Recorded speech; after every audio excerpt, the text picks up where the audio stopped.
नमस्कार, अपना एमपी देख रहे हैं आप। मैं हूं आपके साथ प्रशांत कटारे और बुलेटिन की शुरुआत अहम खबर के साथ। खबर जबलपुर से। जबलपुर में स्मार्ट मीटर की पोल खुल गई है। बिना तार जोड़े ही बिजली के स्मार्ट मीटर चालू हो जाते हैं। रांची में विद्युत मंडल के ठेका कर्मचारी स्मार्ट बिजली मीटर लगाने पहुंचे थे, लेकिन इस बीच लोगों ने आरोप लगाते हुए कहा कि ये मीटर बिना तार जोड़े अपने आप चल रहे हैं। मोबाइल के कैमरों में भी मीटर की खामियां रिकॉर्ड करने का दावा किया गया है। वहीं लोगों ने ठेका कर्मचारियों को मीटर लगाने से भी मना कर दिया।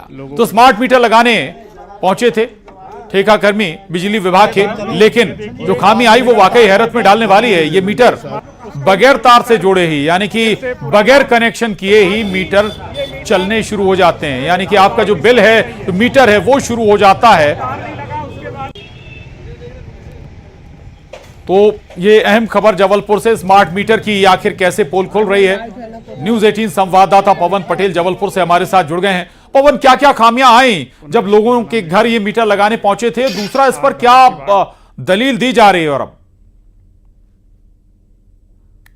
जी बिल्कुल, ये तकरीबन 1.5 साल से स्मार्ट मीटर का विवाद चल रहा है कि एमपीवी जबरन में एमपी ये स्मार्ट मीटर लगा रही है, जिसको कांग्रेस से विरोध कर रही है। और शुरू से वो ये कहते आ रही कि इसमें कई तरह की खामियां हैं। एक तो सबसे पहली खामी यह है कि ये बहुत तेज भागते हैं, यानी इनमें रीडिंग बहुत तेज होती है। पहले जो 150-200 यूनिट एक घर का बिजली का बिल आता था, ये मीटर लगने के बाद जस्ट डबल हो गया है, यानी 300 से 400 यूनिट का उनका बिल आ रहा है। और इसकी शिकायतें भी लगातार सामने आ रही हैं। हमारे पास भी कुछ ऐसे लोग हैं जिन्होंने ये बताया है कि हमारा पहले बिजली का बिल 1000 रुपए 1500 रुपए आता था और अब 3000 4000 आ रहा है। और इसी बात को लेकर के कांग्रेस विरोध कर रही। दूसरी सबसे बड़ी खामी इसकी यह है कि जो NABL है उससे संबंधित लैब में इनकी टेस्टिंग होना चाहिए, लेकिन टेस्टिंग नहीं हुई है। और जो टेस्टिंग कराई गई है उसकी रिपोर्ट सार्वजनिक नहीं की गई है, जो कहीं ना कहीं संदेह पैदा करती है। कांग्रेस लगातार इसमें विरोध कर रही है। और कल प्रेस कॉन्फ्रेंस में भी उन्होंने कुछ सवाल रखे थे कि ये स्मार्ट मीटर जो है ये प्रीपेड मीटर हैं,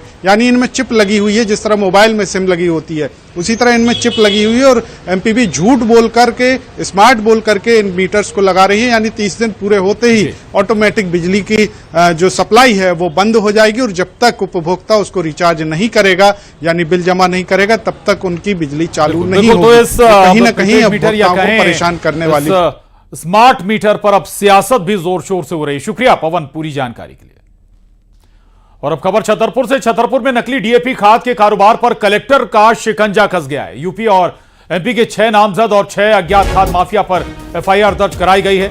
इसके साथ ही एक ट्रक सहित 460 बोरी नकली डीएपी खाद भी जब्त की। कलेक्टर के निर्देश पर एसडीएम काला पानी गांव में छापामार कार्रवाई करते हुए उन्होंने नकली खाद जब्त की। यूपी के मुजफ्फरनगर से ट्रक में लोड कर नकली खाद लाई जा रही थी। हमारे पास एक सूचना प्राप्त हुई थी कि उत्तर प्रदेश के मुजफ्फरनगर से एक ट्रक यहाँ छतरपुर तहसील के काला पानी गांव में आया है और उस पर नकली खाद होने की संभावना है। तो हमारे द्वारा टीम बनाकर कल देर रात्रि में कार्रवाई की गई और तत्काल 6 ज्ञात लोगों और 6 अज्ञात लोगों के विरुद्ध एफआईआर दर्ज कराई गई है। और ये ट्रक को जब्त कर 460 बोरी डीएपी, नकली डीएपी हमारे द्वारा यहाँ बरामद किया गया है। इसमें एफआईआर के बाद अब आगे कार्रवाई की जाएगी। और खबर ग्वालियर से, जहां छेड़छाड़ करना महंगा पड़ गया। बीच चौराहे पर युवती ने आरोपी को जमकर पीट दिया। आरोपी की युवती ने चप्पलों से पिटाई कर दी। महिलाओं ने भी आरोपी पर हाथ साफ किए। पड़ाव थाना क्षेत्र के फूलबाग चौराहे का ये मामला है। तो ग्वालियर से ये तस्वीरें सामने आई हैं। सरेराह छेड़ना एक शख्स को महंगा पड़ गया। इसके बाद न केवल युवती ने उसकी जमकर पिटाई की, बल्कि आसपास और महिलाओं ने भी उसे जमकर पीटा। तो तस्वीरें सामने आई हैं ग्वालियर से। दरअसल बताया जा रहा है कि युवक छेड़ रहा था और उसके बाद महिलाओं ने इसकी जमकर पिटाई कर दी। एक्सक्लूसिव तस्वीरें हैं चप्पलों से पीटती हुई।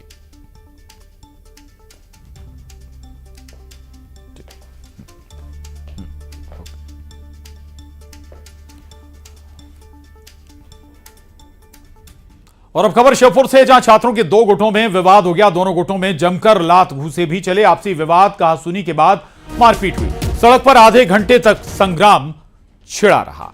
तो ये तस्वीरें देखिए आप। श्योपुर से तस्वीरें सामने आई हैं, जहां छात्रों के 2 गुट आपस में टकरा गए, विवाद हुआ और हालात यहां तक पहुंच गए कि एक दूसरे पर जमकर लात घूसे भी बरसाए। दोनों गुटों में जमकर मारपीट हुई। आपसी कहासुनी के बाद ये हालात बन गए। सड़क पर आधे घंटे तक इसी तरह से संग्राम छिड़ा रहा। क्या विवाद था ये साफ नहीं हो पाया, लेकिन दो गुट आमने सामने आ गए थे। हो सकता है कि कोई पुरानी कहासुनी या कोई पुराना विवाद रहा हो जो इस रूप में सामने आया है दोनों छात्र गुटों के बीच।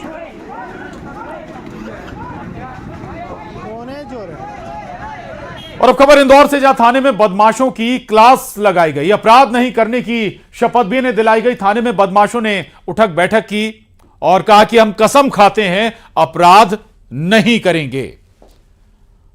तो इंदौर में थाने में एक साथ कई बदमाशों की क्लास लगाई गई। अपराध नहीं करने की उन्हें शपथ भी दिलाई गई। कान पकड़कर उठक बैठक भी लगवाई गई इन बदमाशों से और शपथ भी दिलवाई गई। बदमाशों ने कहा कि हम कसम खाते हैं अब अपराध नहीं करेंगे। हम कसम खाते कि हम अपराध नहीं करेंगे। हम कसम खाते कि हम अपराध नहीं करेंगे। हम कसम खाते कि हम अपराध नहीं करेंगे। हम कसम खाते कि करेंगे। और अब खबर निवाड़ी से। निवाड़ी में सनातन हिंदू एकता पद यात्रा में परिवहन एवं स्कूल शिक्षा मंत्री राव उदय प्रताप सिंह शामिल हुए। इस दौरान उन्होंने कहा कि हिंदू जागरण की इस समय बहुत ज्यादा जरूरत है। पंडित धीरेन्द्र कृष्ण शास्त्री ने एकदम सही समय पर इस यात्रा को निकाला है। निश्चित तौर पर इससे हिंदुओं में जन जागरण आएगा। कुछ लोगों के इस यात्रा के विरोध किए जाने के सवाल पर उन्होंने कहा कि यही भारत के लोकतंत्र की खूबसूरती भी है कि कोई भी अपने विचार रख सकता है। कुछ लोग शायद अभिव्यक्ति की आजादी का आनंद ले रहे हैं। सनातन हिंदू एकता पदयात्रा लगातार जारी है। उस यात्रा में शामिल होने के लिए तमाम राजनेता पहुंच रहे हैं। मध्य प्रदेश सरकार के स्कूल शिक्षा एवं परिवहन मंत्री जी पहुंचे हुए हैं। भाई साहब, एक बड़े अच्छे उद्देश्य के साथ जात पात मिटाने को लेकर यात्रा निकाली जा रही है। आप लोग भी इसमें पहुंच रहे हैं। किस तरह का संदेश इस यात्रा से जाने वाला है? सबसे पहले तो मैं हृदय की गहराइयों से परम पूज्य गुरु जी बागेश्वर धाम जी महाराज का अभिनंदन करता हूँ कि जिस चीज की आवश्यकता थी समय पर और पूरी ताकत से उन्होंने इस देश में की। सनातन हिंदू जागरण की एक जो यात्रा चालू की है, मुझे लगता है इस सदी का एक सबसे बड़ा कार्यक्रम है। और जिस तरह से उन्होंने कहा है कि जो हमारे धर्म परिवर्तन करके लोग चले गए थे, हम उनका स्वागत करते, वापस आओ। हिंदुओं को सशक्त करने के लिए आज के युग में इससे बड़ा किसी धर्माचार्य द्वारा कोई मुहिम नहीं चलाई गई थी। मैं तो उनका हृदय से अभिनंदन करता हूं, आभार व्यक्त करता हूं। और अधिक से अधिक संख्या में लोग, जो लाखों की संख्या में इस व्यवस्था से जुड़ रहे हैं, वो इस बात का प्रमाण है कि महाराज जी का जो एक संकल्प है उसके पीछे पूरे सनातन वंशी खड़े हुए हैं। लेकिन कुछ लोग इसका विरोध भी कर रहे हैं, उनको कैसे क्या जवाब देंगे? ये प्रजातंत्र का जो एक आनंद है उसका उपयोग कर रहे हैं लोग। और बागेश्वर बाबा की यात्रा पर पीसी शर्मा ने कहा कि देश में सब एक हैं और बांग्लादेश में अल्पसंख्यक हिंदू परेशान हो रहा है, उस पर सबका ध्यान जाना चाहिए। उनकी माने तो इंटरनेशनल लेवल पर बांग्लादेश पर ध्यान देना चाहिए। तो पंडित धीरेन्द्र कृष्ण शास्त्री की पद यात्रा जारी है और इसमें शामिल होने के लिए लगातार मध्य प्रदेश सरकार से जुड़े नेता और मंत्री जुड़ रहे हैं। दूसरी तरफ कांग्रेस लगातार कटाक्ष भी कर रही है।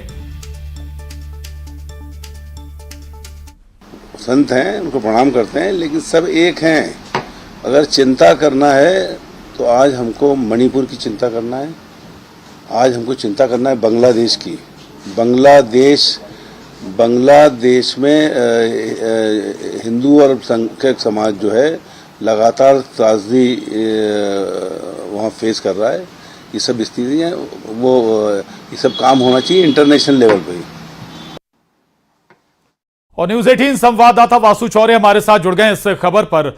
वासु, अगर जिक्र करें, पदयात्रा लगातार जारी है, लगातार समर्थन भी मिल रहा है, ना केवल आम जनता का बल्कि सरकार के नुमाइंदे इस पदयात्रा में शामिल हो रहे हैं। लेकिन अगर कांग्रेस के नजरिए से देखें तो ऐसा लग रहा है कि पशुपेश की स्थिति में है कांग्रेस। समर्थन करे, विरोध करे तो कैसे करे?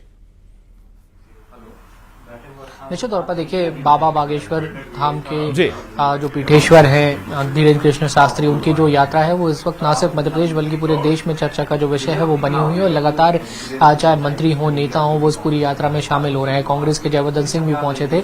लेकिन इस सबके बीच लगातार सियासत भी हो रही है, जहां एक और बीजेपी के तमाम नेता इसका समर्थन कर रहे हैं, तो वहीं कांग्रेस का ये कहना है कि अगर सवर्णों की चिंता है, हिंदुओं की चिंता है, तो फिर वो चिंता मणिपुर के लिए भी होनी चाहिए, वो चिंता बांग्लादेश के लिए भी होनी चाहिए। वहां पर जो स्थितियां बनी है है, उसको लेकर क्या कुछ प्रयास जो है वो सरकार की ओर से, कानून की ओर से या भाजपा के नेताओं की ओर से किए जा रहे हैं। सवाल जो है वो कांग्रेस की ओर से उठाए गए हैं। लिहाजा अब देखना होगा कि चूंकि अब यात्रा जो है अपने अंतिम चरण में, अंतिम पड़ाव पर पहुंच चुकी है, तो इस सबके बीच सियासी पारा जो है वो कहां पर पहुंचता है और बाबा बागेश्वर इस पूरी यात्रा के बाद क्या कुछ कहते हैं। जी बिल्कुल बिल्कुल वासु, रहिएगा, आगे भी आपसे जुड़ेंगे अगली खबर पर।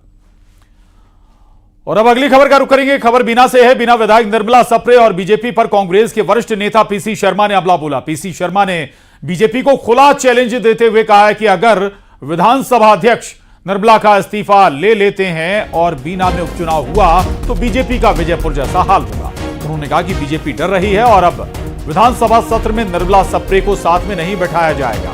उनकी माने तो पार्टी उनके खिलाफ कोर्ट में जा रही है। आपको बता दें कि बीना विधानसभा से कांग्रेस की टिकट पर विधायक चुनी गई निर्मला सप्रे लगातार बीजेपी के कार्यक्रमों में देखी जाती है। और बीजेपी डर रही है भाई, उसका इस्तीफा लेके चुनाव कराइए ना, देख लेना विजयपुर जैसी हालत नहीं हो, ठिकाने नहीं लग जाए सबकी अकल।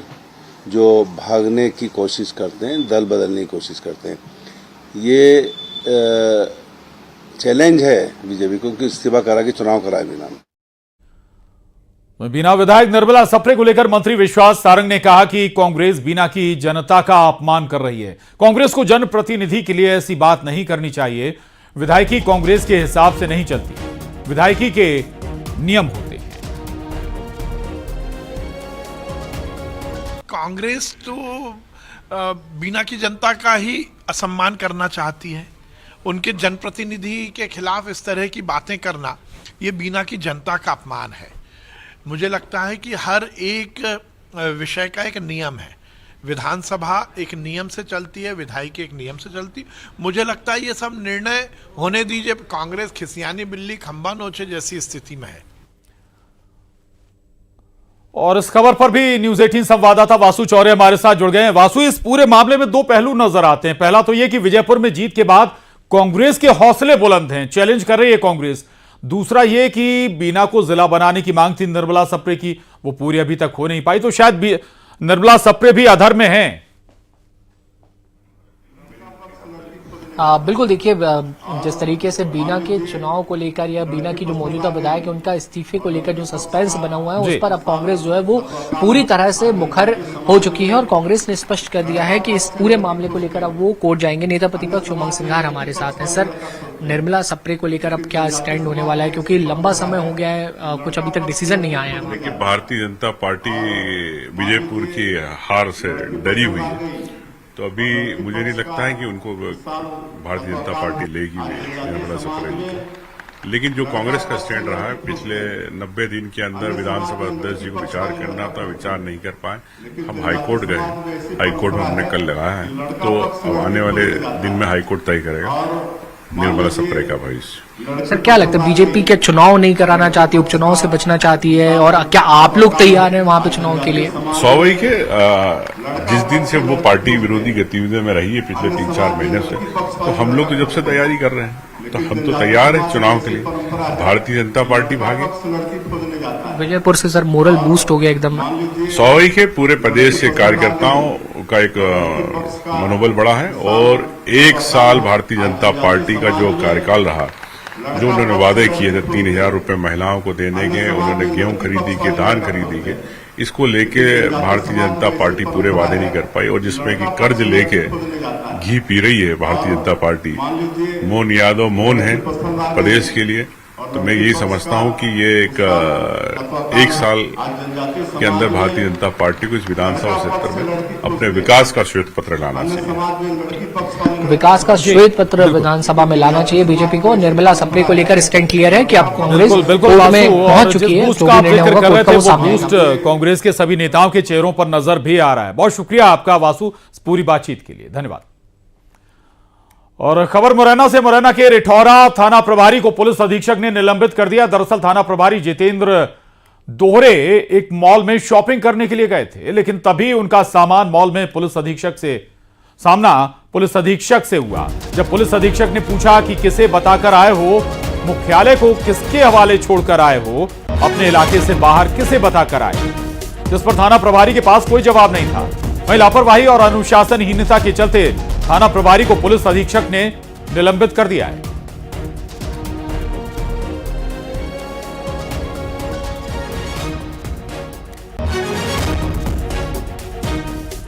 मुरैना का मामला है। मुरैना में शॉपिंग करने गए थे थाना प्रभारी और उसी दौरान पुलिस अधीक्षक एसपी से उनका आमना सामना हो गया और तब उसे एसपी साहब ने सवाल कर लिए जिसका उनके पास कोई जवाब नहीं था। इसके बाद एक्शन भी हो गया, निलंबित कर दिया गया है थाना प्रभारी को।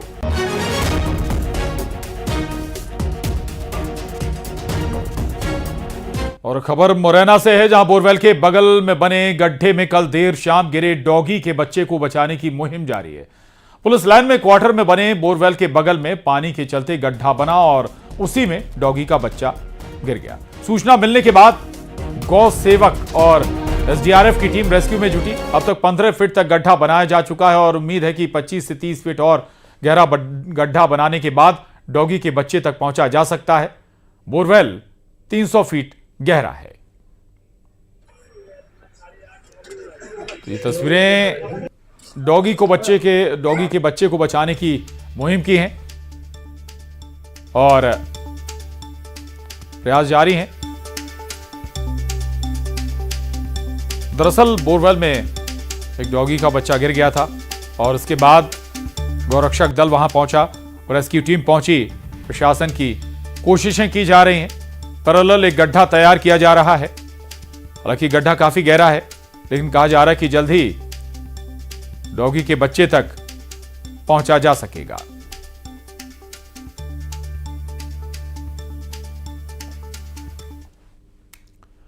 और खबर इंदौर से, जहां महिला कारोबारी से डिजिटल अरेस्ट कर करोड़ों रुपए की ठगी हुई है। बदमाशों ने डिजिटल अरेस्ट कर 1,60,00,000 रुपए की ठगी की। वीडियो कॉल पर सीबीआई और ईडी अफसर बनकर धमकाया गया। महिला को मनी लॉन्ड्रिंग केस में फंसाने की धमकी दी गई। महिला ने साइबर सेल में शिकायत दर्ज कराई। ठगों ने 1 करोड़ की एफडी तोड़वाकर पैसे ट्रांसफर करवाए।